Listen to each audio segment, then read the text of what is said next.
Halo sobat baku hantam yang suka nonton MILF, ya salam.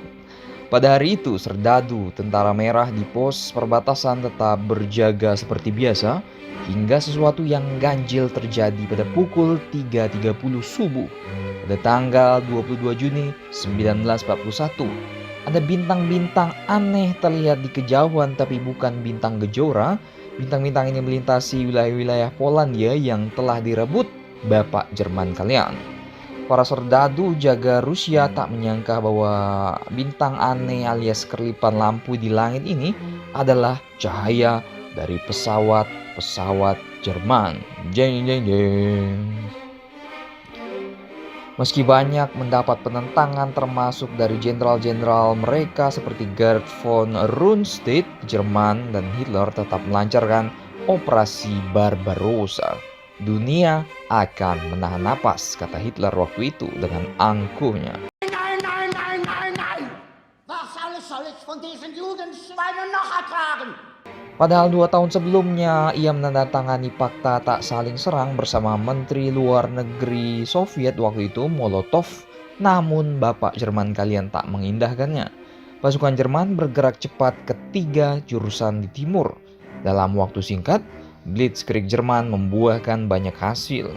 Pada hari ke-17 serangan saja di Palagan Tengah sekitar 300.000 tentara merah ditawan, 2.500 tank lebih dan lebih dari 1.000 senjata artileri dan 250-an pesawat Rusia direbut atau dirusak. Mendapat serangan kejutan, Rusia terkejut namun pantang menyerah dan melakukan perlawanan. 3 Juli 1941, Bapak Stalin ini memberikan pidato di radio guna menyemangati rakyatnya. Внимание! Братья и сестры, бойцы нашей армии и флота, к вам обращаюсь я, друзья мои. Tentara Merah, Angkatan Laut dan seluruh warga negara Uni Soviet harus mempertahankan setiap inci wilayah Soviet. Dengan modal udut dan pidato yang berapi-api, moral pasukan Rusia pun terdongkrak. Gerak laju tentara Jerman tertahan, terlebih ketika Jenderal Winter datang. Tahu kan Jenderal Winter? Musim sejuk, musim dingin. Jalan pun berubah dan jarak pandang minim. Serdadu-serdadu Hitler yang kurang persiapan tak berdaya dibuat musim dingin. Sempak-sempak mereka pun basah dan lembab, panuan kali mereka ya. Titik balik pertempuran terjadi di Stalingrad yang kini disebut sebagai Volgograd, kota industri di selatan Rusia. Setahun setelah operasi Barbarossa berjalan, pengamat abal-abal seperti admin percaya bahwa pertempuran Stalingrad ini semata-mata adalah adu gengsi antara Hitler dan Stalin karena nama kota ini mengacu pada nama Stalin. Alasan lain yang lebih masuk akal, Stalingrad ini penting dikuasai untuk memutus lalu lintas Rusia Utara dengan Selatan yang kaya minyak. Persediaan bahan bakar untuk mesin-mesin tempur Gustavnya, Leopardnya, Panthernya ini sangat menipis. Padahal sekutu-sekutu Jerman juga pada AFK semua, janco nggak tuh? Jerman sebetulnya dapat dengan mudah merebut Stalingrad, namun Hitler melakukan blunder. Dengan blunder itu Hitler memberi waktu kepada jenderal-jenderal Stalin untuk mempersiapkan pasukannya. Ketika memasuki Palagan Stalingrad pada pertengahan September, kualitas dan kuantitas serdadu Jerman sudah jauh menurun. Apalagi sudah banyak jenderalnya yang mengundurkan diri lantaran nggak sependapat dengan Hitler. Bantuan serdadu dari sekutu-sekutu Jerman seperti Rumania, Hungaria, dan Italia ini jelas sangat-sangat berak, tidak mencukupi. Mutu dan persenjataan mereka tak sebaik serdadu-serdadu Jerman.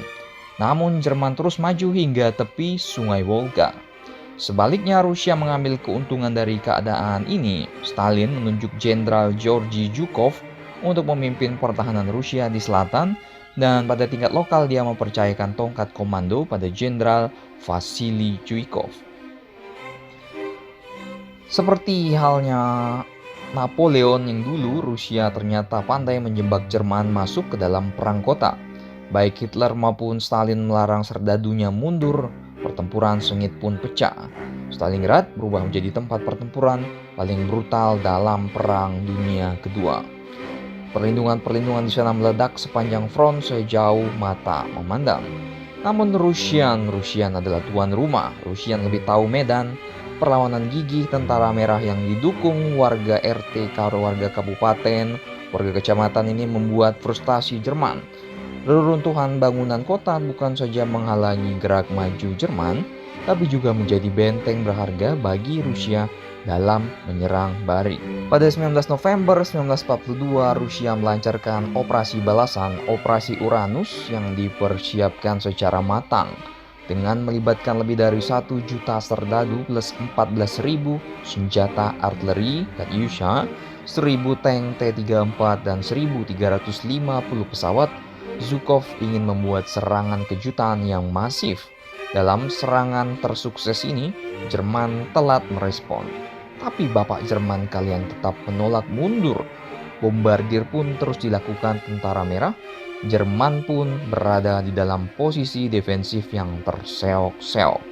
Jerman mencoba memberikan bantuan dengan memindahkan grup tentara A yang berkedudukan di utara ke selatan, tapi tidak membantu.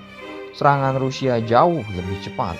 Setelah bertahan mati-matian, Jerman pun menyerah pada 2 Februari 1943. Bagaimana menurut kalian, para pendukung Perang Dunia Kedua? Kalian mesti share nih, kalau nggak admin kagak buat lagi berita ini. Jangan tanya iklan di mana ya. Iklan itu baru ada besok atau lusa cuy. Ini kan masih kuning dolarnya, jadi nggak ada iklan. Diajuin sehari 2 hari baru hijau. Baru hijau udah kagak ada yang nonton. Iya salam, 4 tahun admin makan nasi kucing mulu. Silakan baku hantam kalian di Stalingrad.